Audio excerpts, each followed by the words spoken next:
మా అక్క చెల్లెళ్ళందరికీ కూడా నమస్కారాలు తెలియజేసుకుంటూ ఈరోజు ఈ కార్యక్రమంలో శ్రీరామ్ రెడ్డి గారు కానీ నరోత్తం రెడ్డి గారితో పాటు కొంతమంది వచ్చున్నారు, శ్రీరామ్ రెడ్డి గారితో పాటు కొంతమంది వచ్చున్నారు. అందరికీ కూడా మనస్ఫూర్తిగా స్వాగతం చెప్తా ఉన్నాను. మరొకసారి ఇక్కడ కూర్చోగానే చాలా సంతోషం అనిపించింది. మళ్ళీ అందరినీ ఆత్మీయులందరినీ కలిసిన ఫీలింగ్, చేవెళ్ళ కానీ రాజేంద్ర నగర్ కానీ ఎక్కడ చూసినా మళ్ళీ ఆత్మీయులందరినీ కలిసిన ఫీలింగ్ వస్తూ ఉంటుంది. మీ అందరికీ కూడా ఈరోజు పార్టీలోకి వస్తున్న అందరికీ స్వాగతం చెప్తా ఉన్నాను. శ్రీరామ్ రెడ్డి గారు రాగానే అడిగాను నేను, నారాయణ రెడ్డి అన్న ఎట్లా ఉన్నాడు అంటే, ఒక బాధ్యత అప్పచెప్తే ఎట్లా పనిచేస్తారనే దానికి వాళ్ళ కుటుంబం ఉదాహరణ. శ్రీరామ్ రెడ్డి గారు పార్టీ అధ్యక్షులుగా పనిచేశారు, నారాయణ రెడ్డి అన్న కూడా పార్టీ అధ్యక్షులుగా పనిచేస్తున్నారు. అట్లాగే నరోత్తం చూడగానే రామకృష్ణ అన్న గుర్తుకొస్తూ ఉంటారు. అట్లాగే ఇప్పుడు అనంతరెడ్డి గారు చెప్పినట్టు ఇందిరారెడ్డి గారు ఉన్నప్పటి నుండి 1981 నుండి అనుకుంటా 81 నుండి అన్ని కుటుంబాలందరూ కూడా ఇక్కడ ఎక్స్ఎంపీపీలు ఉన్నారు, శ్రీహరి గారు ఉన్నారు, అందరు ఉన్నారు, నరసింహారెడ్డి గారు ఉన్నారు, సుభాష్ ఉన్నారు, అందరూ పేరు పేరున చెప్తే ఒక 100 మంది పేర్లు ఇక్కడ చెప్పొచ్చు. సో అందరు ఉన్నారు. అందరికీ కూడా అందరి బాధ్యత కూడా ఈరోజు ముందు మనకు కనిపిస్తుంది ఏంటంటే, భవిష్యత్తులో ఈ రాష్ట్రం బాగుపడాలంటే కేసీఆర్ గారు మళ్ళీ రావాలనేది ప్రతి ఒక్కరికి కనిపిస్తున్న అంశం. పైన కేసీఆర్ గారు రావాలని ఎట్లా కోరుకుంటున్నారో, కింద సామాన్యులు కూడా గులాబీ కండ ఎవరి మెడలు ఉందో వాళ్ళ దగ్గరికి వెళ్దాం, మాకు భరోసా వస్తుందనే నమ్మకం ఈరోజు కింద ప్రజలంతా కనిపిస్తూ ఉన్న సందర్భం మనం చూస్తూ ఉన్నాం. సో ఇవన్నీ నెమరు వేసుకున్న సందర్భంలో ఇప్పుడు ఒక్కసారి ఆ ఫోటో చూస్తే, రేవంత్ రెడ్డి గారు వచ్చినప్పుడు ఏం చెప్పారు, కేసీఆర్ నిశానా జరిపేస్తానని అన్నాడు. అందులో ఒక్క నిశానా జరపగలుగుతాడా? ఒక్క నిశానా, వేరే ఏమొద్దు, ఉన్న దాంట్లో ఒక్క నిశానా జరపగలుగుతాడో చూడాలి. మరొక మీటింగ్ పోతే ఒక రైతన్న అంటా ఉన్నాడు, ఒక లేడీ కళ్యాణ లక్ష్మి చెక్కులు ఇస్తున్న దాంట్లో పోతూ ఉంటే 2 సార్లు ఎగ్గొట్టిండు రైతు బంధమ్మ, కేసీఆర్ పుణ్యాత్ముడు ఆయన వర్షం పడంగానే ఇస్తుండే, కలుపు తీయతం అంటే వస్తుండే, 2 సార్లు ఎగ్గొట్టిండు అని తిడుతూ ఉన్నాడు. రైతు బంధు అంటే కేసీఆర్ గుర్తుకొస్తాడు. ఖచ్చితంగా ఏది ఉన్నా కూడా, అంటే సూర్యచంద్రులు ఉన్నంతకాలం, తెలంగాణ వాడు ఉచ్చరిస్తున్నంతకాలం కేసీఆర్ గారి పేరు ఉంటుంది. సో ఎక్కడ పోయినా కూడా కనిపిస్తూ ఉంటుంది.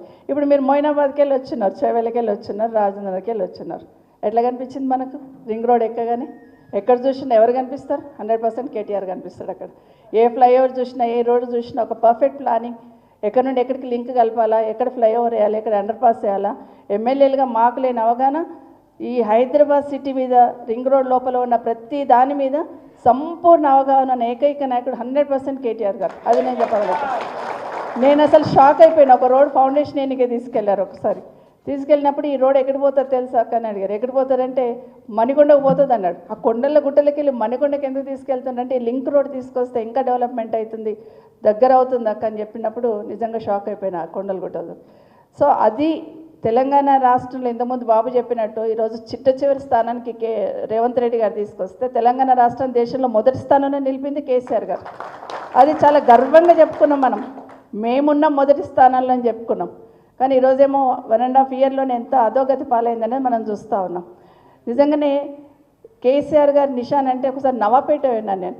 పోయినప్పుడు ఆ ఊర్లో లేడీస్ వ్యవసాయం చేసుకునే వాళ్ళు ఉంటారు కదా, వాళ్ళని అడిగాను నీళ్ళు వస్తున్నాయి అమ్మ అని. కేసీఆర్ నీళ్ళ బిడ్డ అన్నది. కేసీఆర్ నీళ్ళు అంటే నాకు అర్థం కాలేదు స్టార్టింగ్లో. కేసీఆర్ నీళ్ళు ఏంటి, మంచినీళ్ళు నల్లలలో వస్తున్నాయి అంటే, గవే బిడ్డ కేసీఆర్ నీళ్ళ అన్నారు. అంటే అంత చెరగని ముద్ర కేసీఆర్ గారు వేసుకున్నారు. ఈరోజు గ్రామాలకు వెళ్తున్నప్పుడు మనం చెట్లు చూస్తున్నాం. నరోత్తం ఇంతకుముందు చెప్పినట్టు సర్పంచ్లకు గర్వంగా పనిచేసినామని. ఆ చెట్లను ఏమంటారు? కేసీఆర్ చెట్లే అంటారు. కేసీఆర్ చెట్లు, కేసీఆర్ నీళ్ళు.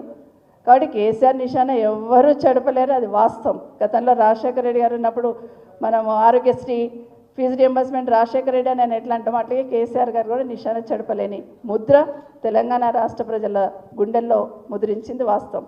కాబట్టి 1.5 సంవత్సరంలోనే అయ్యో కేసీఆర్ని ఓడగొట్టుకున్నాం, ఎట్లాగైనా కేసీఆర్ గారు వెనక్కి రావాలి అనేది ప్రతి ఒక్కరు ఆకాంక్షిస్తున్నారు.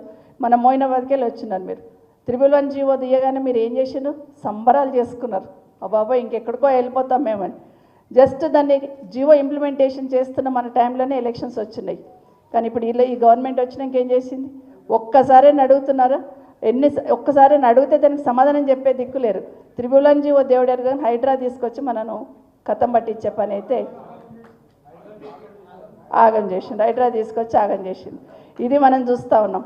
ఒకరోజు ఒక మీటింగ్లో కేసీఆర్ గారితో నేను కూడా ఒక మీటింగ్లో, రివ్యూ మీటింగ్లో ఉన్నాను. అయితే వర్షాలు పడుతూ ఉన్నాయి. అప్పుడే వర్షాకాలంలో అన్న దగ్గర ఆఫీస్కి చైర్కి ఎదురుగుండా గోడ మీద తనే గూగుల్లో పోయి చూసుకునేవాడు ఏదున్నా కూడా. మీటింగ్ అవుతూనే ఉంది, ఇమీడియట్గా గూగుల్లోకి వెళ్ళిపోయి చెక్ చేస్తూ ఉన్నారు. ఏమనంటే కాళేశ్వరంకి వెళ్ళి కాలువల ద్వారా నీళ్ళు వస్తున్నాయి, మరి చెరువులు నింపుకున్నారా లేదా అని ముందు పోయి సిద్దిపేట అక్కడంతా చూస్తున్నారు, అట్లాగే సిరిసిల్ల అంటే కరీంనగర్, మెదక్, ఉమ్మడి మెదక్ అదంతా చూస్తున్నారు. తర్వాత నల్గొండకు వచ్చిన్నారు. మాకు అర్థం కాలే ఏం చూస్తున్నారా అని మేము కూడా అట్లా చూస్తూ ఉన్నాం. చూపిస్తూ ఉంటే నల్గొండకి వెళ్ళగానే అన్ని చెరువులు నింపుకున్న తర్వాత ఒక చెరువు ఖాళీగా అనిపించింది. వెనుకనే జగదీశ్వర్ రెడ్డి గారికి ఫోన్ చేశారు, ఏంటి పలానా ఊళ్ళో పలానా చెరువు ఖాళీ ఉంది, ఆ కాలువలో నీళ్ళు ఉన్నాయి, చెరువు నింపుకోవచ్చు కదా అన్నారు. నాకు అర్థం కాలేదు, షాక్ అయిపోయాను. అంటే ఒక చెరువు ఖాళీ ఉందంటే వర్షాకాలం వచ్చినప్పుడే ఆ చెరువులలో నీళ్లు నింపుకుంటే మళ్ళీ రైతులకు అవసరం వచ్చినప్పుడు మనం వాడుకుంటాం కదా, మరి ఎందుకు నిర్లక్ష్యం చేస్తున్నా, ఆ ఊరు చెరువు నింపి మళ్ళీ 2 రోజులలో నాకు చెప్పు అన్నారు. ఒక్క నిమిషం షాక్ అయిపోయినాను. అంటే అంత డెప్త్లో పోయి ఆలోచించున్నారు. అంటే రైతన్నకి ఇబ్బంది ఉండొద్దు, రాష్ట్రం కరువుల పాలు కావద్దు, కరువుల కాటకాలు రావద్దు అనే ఆలోచనతో ఫోన్ పెట్టేసిన తర్వాత నేను అడిగాను అన్నకి, అన్న నాకు కొంచెం బాధ వేస్తుంది అన్న. ఎందుకమ్మా అన్నారు. అంటే కాళేశ్వరం పూర్తి చేస్తే అక్కడ అన్ని చెరువులు నింపబడుతుంది, మరి మా రంగారెడ్డి మా వికారాబాద్లో చెరువులు ఎప్పుడు నిండాలన్నా అని అడిగాను. అంటే ఒక్క మాట అన్నారు, నిజమేనమ్మా తెలంగాణ రాష్ట్రం రావాలనుకున్నప్పుడు కాళేశ్వరం పూర్తి చేసి అక్కడ అన్ని కూడా నీళ్ళు ఇస్తున్న సందర్భంలో పాలమూరు రంగారెడ్డి పూర్తి చేసి కూడా ఇక్కడున్న వాళ్ళు కూడా నీళ్ళు ఇస్తే రాష్ట్రంలో ఉన్న ప్రతి రైతన్నకు నీళ్ళు ఇచ్చాననే తృప్తి నాకు ఉంటుందమ్మా, ఒక్క కోరిక నాదే అన్నారు. అంత గొప్పగా చెప్పారు కేసీఆర్ గారు. సో అంత తపన పడేవాళ్ళు. గూగుల్లో పోయి ఏ రైతన్నకు నీళ్ళు అందుతలేవు, ఏ చెరువు నిండింది, ఏ కాలంలో నీళ్ళు వస్తున్నాయని ఎంక్వైరీ చేసింది కేసీఆర్ గారు. అయితే ఇప్పుడున్న ప్రభుత్వం, ఇప్పుడున్న ముఖ్యమంత్రి గారు కూడా గూగుల్లోకి వెళ్తున్నారు. కానీ ఏం సర్చ్ చేస్తున్నారు? ఎగ్జాక్ట్గా రైట్. మామిడిపల్లిలో భూములు ఖాళీ ఉన్నాయా, కందుకూరులో భూములు ఖాళీ ఉన్నాయా, పుప్పాలగూడలో భూములు ఖాళీ ఉన్నాయా, ఎక్కడెక్కడ భూములు ఖాళీ ఉన్నాయి, ఎక్కడెక్కడ ఇమీడియట్గా తీసుకోవచ్చు, ఎక్కడెక్కడ అమ్ముకోవచ్చు, అవకాశం ఉంటే ఎక్కడెక్కడ మనం రాసుకోవచ్చు. ఇది ఇప్పుడున్న ప్రభుత్వం చూస్తూ ఉన్నారు. కాబట్టి ఆ ప్రభుత్వానికి ఈ ప్రభుత్వానికి తేడా. ఇక్కడ రైతన్న చేస్తారంటే వాళ్ళకు పట్టదు. నిన్న మనం ఒక ఫోటో చూసినాం, గుండె తరుక్కుపోతుంటుంది. వైద్యుల నిర్లక్ష్యంతో చిన్నపిల్ల చనిపోయింది అని హాస్పిటల్ ముందు ధర్నా చేస్తూ ఉంటే, మరి అదే దారి నుండి 3 మంత్రులు పోతూ ఉంటే డెడ్ బాడీ పైకి పట్టుకొని ఆ తల్లి రోధిస్తూ ఉంటే కనికరం కనిపించలేదు అక్కడ ఉన్న వాళ్ళకి. మనసు కలుక్కుమంది కదా ఎక్కడైనా చూస్తే. ఇట్లా ఉంది, మీరు చావనన్నా చావండి, ఏమైనా చేయండి, మాది మాకుంది, మేము పోతున్నాం అనే లెవెల్లో ఈ ప్రభుత్వం పోతూ ఉంది. ఇది మన తెలంగాణ సమాజానికి, తెలంగాణ రాష్ట్రానికి మంచిది కాదు. 2014 కన్నా ముందు తెలంగాణ సమాజం అంతా ఏ విధంగా తెలంగాణ రావాలని కోరుకున్నారో, మరొక్కసారి తెలంగాణ సమాజం, తెలంగాణ రాష్ట్రం బాగుపడాలంటే కేసీఆర్ రావాలన్న ఆరాటం ఈరోజు అందరిలో చూస్తూ ఉన్నాం. కాబట్టి 27 నాడు జరుగుతున్న కార్యక్రమానికి మన 20 సంవత్సరాలు పూర్తి చేసుకొని కేసీఆర్ గారు 24 పూర్తి చేసుకొని 25లో అడుగు పెడుతున్న సందర్భంలో మనం అందరం కూడా వెళ్దాం.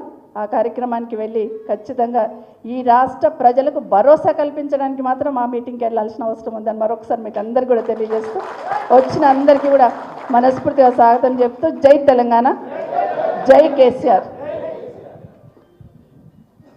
ఇప్పుడు కార్యక్రమం యొక్క ముఖ్య అతిథులు